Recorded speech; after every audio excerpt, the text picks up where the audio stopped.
Pour cette déclaration finale, je voudrais remercier à nouveau le Conseil scientifique qui a travaillé sur les thématiques qu'on a abordées pendant toute la journée, et aussi associer à ces remerciements Michel Roux et Wafa Ouyeya, qui ont toute la journée intégré les remarques dans la déclaration finale qui va vous être distribuée en temps réel, ce qui veut dire qu'on n'est pas a priori hostile aux technologies nouvelles. Je ne vais pas vous la lire parce que ça fait 3 pages, c'est trop long, et on va après martyriser Pierre Mathieu, c'est beaucoup plus drôle.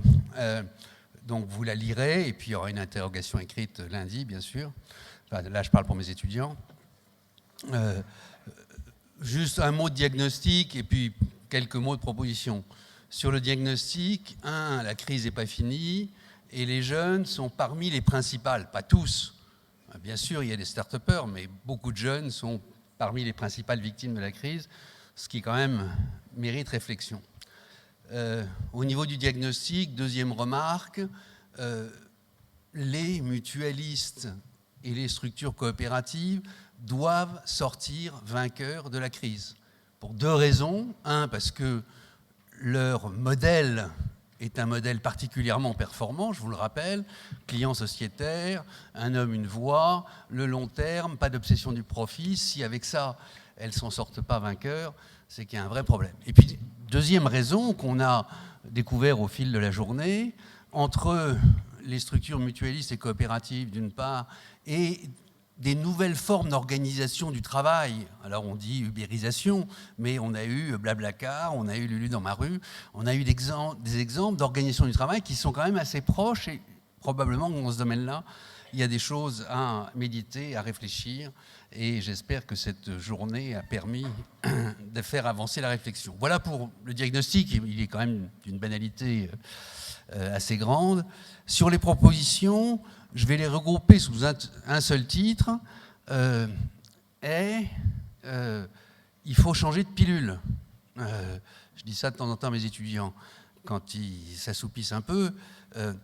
On est à un moment de rupture, de changement, de transformation, et donc il faut que tout le monde change de comportement. Alors c'est valable, pour les politiques, Pierre Mathieu, ça va être à toi tout à l'heure. Il faut que les politiques arrêtent de faire du mutualismo-cooperativo-bashing ou de ne pas prendre en compte les spécificités du modèle mutualiste et du modèle coopératif. Et c'était Philippe Brassac qui rappelait ça ce matin en disant, puis tout d'un coup, ils se rendent compte, merde, il y a les structures coopératives et mutualistes, il va falloir qu'on mette une note en bas de page pour adapter notre réglementation à ce système qui, malgré tout, représente presque la moitié de la banque de particuliers en France et plus de la moitié de l'assurance dommage. Donc il faut quand même, dans ce domaine-là, que les politiques se changent un peu de pilule.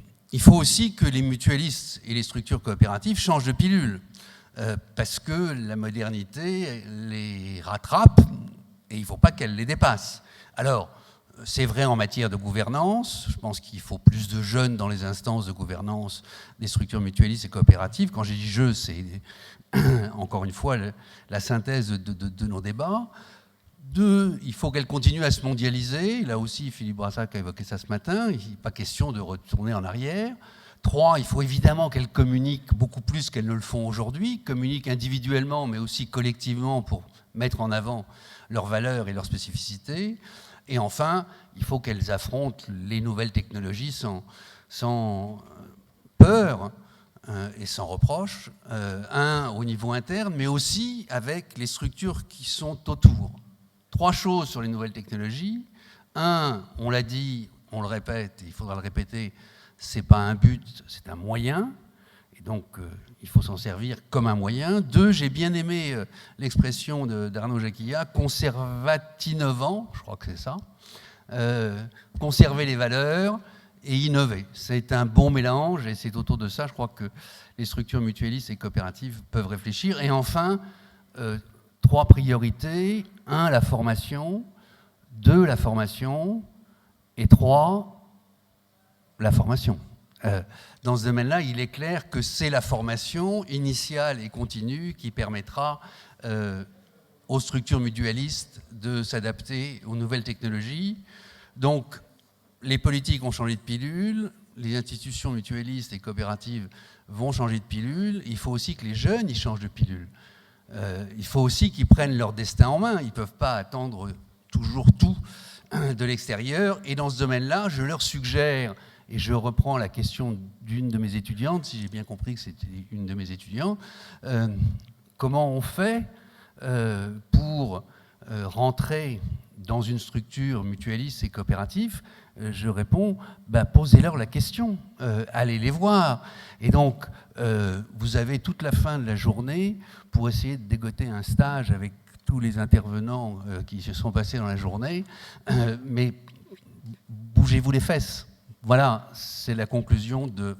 c'est pas écrit dans le texte comme ça, texte qui vous est distribué, mais c'est l'esprit. Merci. Merci Olivier. Tiens, viens t'asseoir.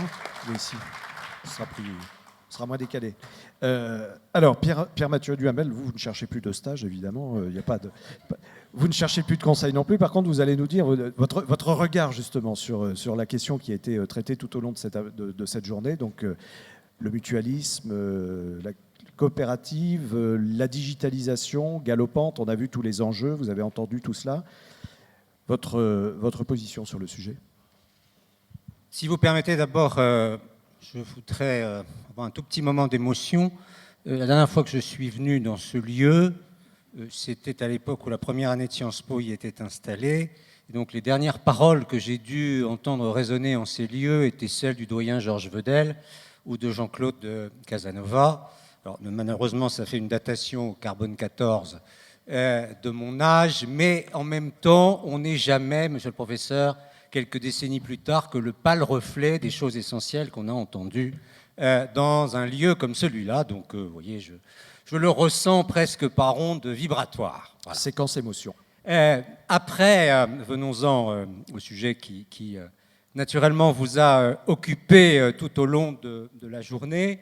Et je voudrais partir au fond du constat que j'ai fait à travers mes pérégrinations personnelles entre le monde public et le monde privé, le monde de l'entreprise au sens large.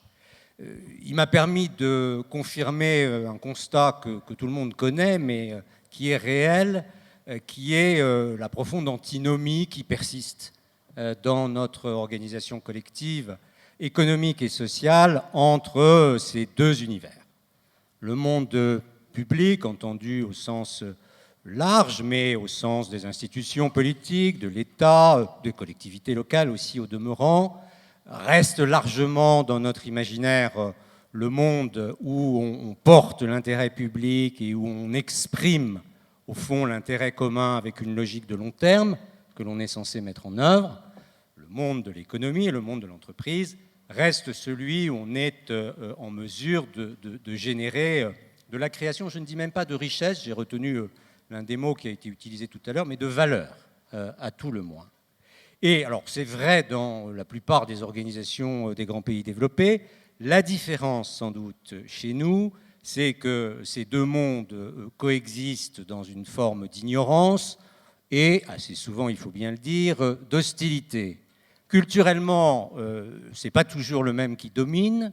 Lorsque je cherchais des stages, pour reprendre votre expression de tout à l'heure, c'était le monde public qui était dominant. Il y avait davantage de noblesse et d'attractivité au service de l'État et de ce qui est l'intérêt général que d'aller dans le monde privé, naturellement soupçonné de son intérêt intarissable pour l'argent.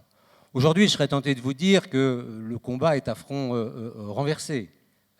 Il est plus valorisé et plus valorisant d'aller dans le monde de l'entreprise, qu'elle soit grande, petite, moyenne ou débutante, que d'être dans la galaxie de ceux qui consomment chaque année 57% de la richesse nationale, sans que l'on ait toujours bien compris l'usage qu'ils en font. Donc, le moins qu'on puisse dire est que le balancier, de ce point de vue-là, sur la période qu'il m'a été déjà donné de vivre et d'observer, s'est déjà déplacé d'un côté à l'autre. Il n'est pas exclu d'ailleurs que dans les cycles longs, qui ne sont pas réservés qu'à l'économie, mais qu'on trouve aussi dans les éléments culturels ou la donne politique, nous nous retrouvions un jour le schéma inverse. La conséquence, en tout cas, de cette alternance de dominance et de dominé, c'est que nous ne résolvons pas bien l'équation, qui est normalement celle que nous devrions avoir, d'une complémentarité entre les deux mondes et de la recherche, de ce point de vue-là, du meilleur réglage possible. C'est en cela, et j'en viens enfin à ce dont nous avons parlé, ou vous avez parlé, mais j'ai beaucoup écouté cet après-midi, qu'on doit se pencher avec un intérêt particulier sur le monde mutualiste. Car, à beaucoup d'égards, il est permis de constater qu'il emprunte aux deux mondes. La question est naturellement de savoir s'il emprunte nécessairement le meilleur des deux mondes. Ça devrait être naturellement son objectif. Mais déjà, il constitue, ses origines historiques que rappelait d'ailleurs Dominique Régnier tout à l'heure le montre assez bien, une tentative de synthèse entre les deux. Sur le plan de la gouvernance et de la manière dont les systèmes de décision et la participation à ces décisions est organisée, on se rapproche quand même davantage d'une société politique, avec le fait qu'on a voix au chapitre, sans être nécessairement détenteur d'un droit de propriété, ce que suppose pourtant par ailleurs la société capitalistique. Et pour autant, et je parle sous le contrôle de gens qui gèrent des entreprises, on n'est pas exactement dégagé de la contrainte, de la pression concurrentielle, de l'obligation de faire tourner ces systèmes avec une efficacité requise par la pression générale à laquelle on est confronté. Donc ça, je trouve que c'est un objet d'intérêt tout à fait particulier qui fait que lorsque l'État et le système politique, pour dire les choses, se trouve en face du monde mutualiste, au lieu d'avoir un réflexe de rétraction et d'incompréhension, il devrait plutôt se dire « je suis en face d'un miroir qui me renvoie une image qui présente d'autant plus d'intérêt qu'en réalité, culturellement, je vais trouver des éléments communs avec la culture qui est la mienne et, en revanche, j'ai peut-être des leçons à tirer sur un certain nombre de préoccupations en matière de qualité de gestion, d'efficience, d'existence malgré tout du client, lequel client est en même temps un partenaire interne. Enfin, ceci a été fort bien décrit tout au long de l'après-midi. Et moi, État ou moi, puissance publique au sens très large du terme, ne devrais-je pas être puissamment intéressé par ce mode de fonctionnement, parce que c'est vrai qu'il ressemble bien davantage à mes propres préoccupations et à mes propres contraintes qu'une entreprise au sens le plus classique et le plus capitalistique du terme. Lorsque j'entends dire que l'État doit être géré comme une entreprise, je comprends le sens de ce message, je vois bien ce que l'on veut signifier. Il serait peut-être plus pertinent de dire l'État devrait être géré comme une entreprise mutualiste, plus que comme une entreprise au sens strict et étroit du terme. Alors, quels sont les enseignements que je tire en termes de réflexion pour l'action de ce que je viens de vous dire?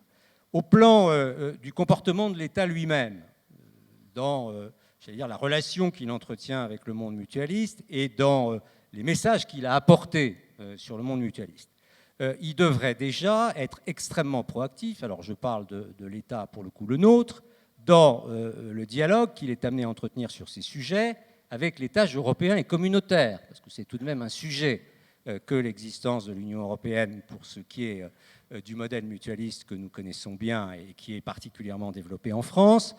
Il y a des préoccupations légitimes à l'étage européen, ne comptez pas sur moi pour prononcer des paroles définitives sur toutes les nuisances que l'Europe nous apporte, mais en même temps, si on veut être un Européen convaincu, il faut être un Européen lucide. Donc il y a des préoccupations légitimes au niveau de l'Union européenne sur le fait d'avoir une union bancaire qui fonctionne, une sécurité collective apportée naturellement à nos systèmes financiers et à nos épargnants. Mais il a été très bien dit au cours de vos travaux à quel point, de ce point de vue-là, le modèle mutualiste était particulièrement pertinent et résilient.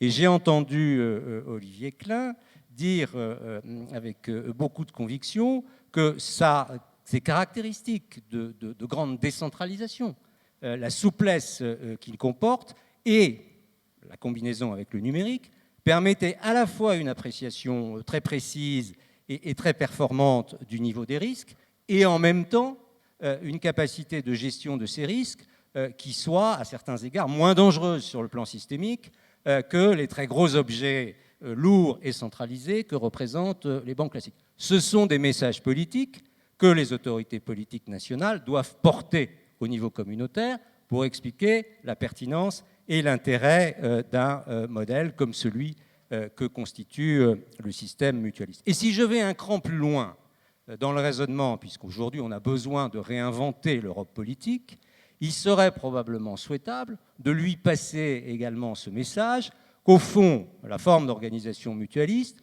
est une des réponses possibles à ce que l'Europe ne sait pas bien faire au moment où nous parlons, c'est-à-dire le mélange entre les préoccupations de concurrence, de développement économique, de recherche de croissance, qui sont toutes légitimes naturellement, mais sur lesquelles elle est en train de perdre beaucoup de crédibilité, et le fait, d'une manière ou d'une autre, d'associer les individus, les citoyens, les sociétaires, les associés, quel que soit le nom qu'on leur donne, aux affaires qui les concernent. Et de ce point de vue-là, il y aurait probablement, non pas une défense, mais une illustration du modèle coopératif et du modèle mutualiste qui pourrait être, j'allais dire, utilisé non pas en mode, comme nous avons trop tendance à le faire, c'est un truc très ancien auquel on tient beaucoup, s'il vous plaît, ne nous n'enlevez pas, mais au contraire dans une logique consistant à dire, c'est un truc extrêmement innovant qui représente une forme d'avenir et vous devriez vous y intéresser parce qu'on aurait tout intérêt à le développer. Ça, c'est l'enseignement que je tire si je regarde vers l'étage européen. Après, il y a naturellement nos propres affaires. Plein des exemples qui ont été évoqués tout au long de cet après-midi ont beaucoup tourné autour de l'idée centrale de solidarité. Nous en avons eu des illustrations à de multiples reprises tout au long de l'après-midi. Alors, nous avons d'énormes problèmes à résoudre dans notre pays. Parmi ceux-là, j'en prends un, c'est la combinaison entre la nécessaire solidarité sans laquelle vous n'avez pas de société digne de ce nom et l'impératif d'efficacité sans laquelle vous ne maintiendrez pas les systèmes solidaires dont la société précisément est l'enveloppe et la raison d'être. Quand je regarde le modèle mutualiste, je vois bien une combinaison entre ces deux facteurs. Le problème de l'État aujourd'hui, c'est son manque d'efficacité. Alors, je ne vais pas me lancer dans le couplet que l'ancien directeur du budget affectionne, naturellement, et qui pourrait nous tenir la critique n'a d'autant plus de valeur. Très au-delà de la période que vous seriez susceptible, à laquelle vous seriez susceptible de consentir. Mais enfin, si je vous dis qu'en gros, pour 57% de la richesse nationale consommée chaque année, on n'a pas exactement le niveau d'efficacité qu'on pourrait raisonnablement espérer, et après qu'on prend les différents compartiments et qu'on essaye de le mesurer en matière d'éducation, en matière de réduction des inégalités, en matière de santé, et j'arrête là d'égrener les politiques publiques, je serai en mesure, je pense, de trouver un consensus dans la salle pour dire qu'on n'est pas exactement au réglage qu'on devrait atteindre. C'est là aussi que l'idée d'injecter dans l'État, pas nécessairement de le faire disparaître, car je ne crois pas un instant qu'on puisse et qu'on doive le faire disparaître, mais d'injecter dans l'État les principes d'efficacité sans lesquels les systèmes mutualistes ne pourraient pas se maintenir, car ils n'ont pas la capacité de lever l'impôt, ce qui fait la différence, au fond, entre la puissance publique et tout le reste, c'est quand même le droit de venir s'intéresser au contenu de votre portefeuille de manière unilatérale et sans que vous ayez réellement la possibilité de vous y opposer. Donc ma conviction, c'est que là encore, dans un dialogue qui serait un peu plus étroit et un peu plus fécond entre le monde de la mutualité et ces mécanismes de gouvernance proches de l'esprit de ceux de la puissance publique, mais ces mécanismes de gestion et ces mécanismes managériaux proches de ceux de l'entreprise, on devrait trouver des champs de coopération qui permettraient, d'une certaine manière, de perpétuer ce à quoi nous sommes tous extraordinairement attachés. Et tout le monde l'a dit, et je l'ai entendu de tous côtés autour, à cette table et dans la salle tout au long de l'après-midi, c'est-à-dire une société où nous continuions à avoir envie de vivre ensemble, une société où la puissance publique, ou quelle que soit la forme qu'elle prenne, assure des mécanismes de solidarité sans lesquels, encore une fois, nous ne nous distinguerions plus des autres grandes plaques économiques avec lesquelles nous sommes en concurrence. Ce qui peut faire notre force, c'est cette capacité. Encore faut-il réintroduire de l'efficacité dans les systèmes publics. Eh bien, tout ce que j'ai entendu cet après-midi me laisse penser qu'il y a beaucoup de gisements à aller trouver du côté du monde mutualiste. Voilà les quelques enseignements que j'ai retirés de l'audition de cet après-midi. Alors, une toute dernière question quand même, Monsieur Duhamel, on va vous applaudir, parce que vous le méritez amplement. Alors justement, question, là on a l'ancien directeur du budget qui nous dit le modèle économique de demain, c'est effectivement le mutualisme. Est-ce que vous êtes sûr que vos successeurs en sont convaincus ? Écoutez, s'il y a une chose en seront convaincus. Dont je suis à peu près sûr, c'est que chez les directeurs du budget, dans la grande lignée de succession que je connais, il y a une assez grande unité de pensée. Ils ont tous échoué, n'est-ce pas, les uns après les autres. Donc, si nous avions ici une coupe, voyez, une représentation géologique de la dette, on pourrait tous s'attribuer un morceau. Alors, en géologie, il y a le Crétacé supérieur, etc. Bon, là, nous aurions chacun... Non, toute plaisanterie mise à part, aujourd'hui, vous ne trouverez personne dans l'État qui ne soit convaincu, alors pas forcément de la référence au modèle mutualiste instantanément et dans les premiers moments de la discussion, mais qui ne soit convaincu que l'État ne pourra, l'idée que nous nous faisons du rôle de la puissance publique, ne pourra continuer à exister que si la révolution de l'efficacité se produit enfin. Et ma conviction, je n'ai pas dit cela parce que je voulais naturellement d'abord évoquer les sujets qui avaient trait à vos propres débats, mais ma conviction, c'est que c'est parfaitement possible. Alors, ce n'est pas le mot de la fin.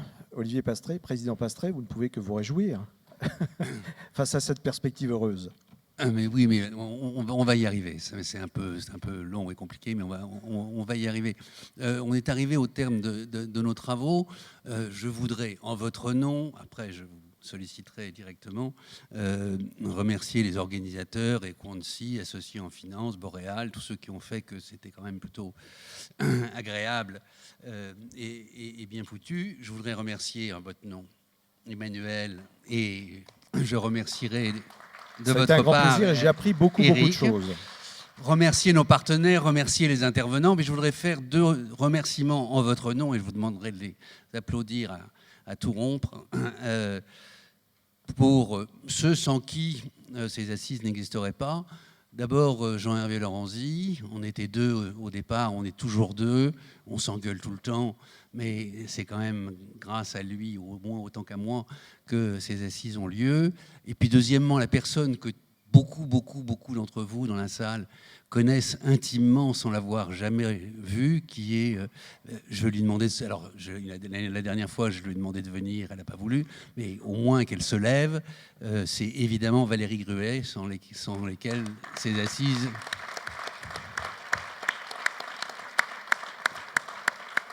Et Valérie a décidé de prendre sur son salaire le pot qui va vous être offert. Et donc remercier là encore à ce titre tout le monde est le bienvenu pour continuer les débats en attendant les 5e assises qui auront lieu, j'espère, très bientôt, au pire l'année prochaine. Voilà, merci à vous. Merci à toi.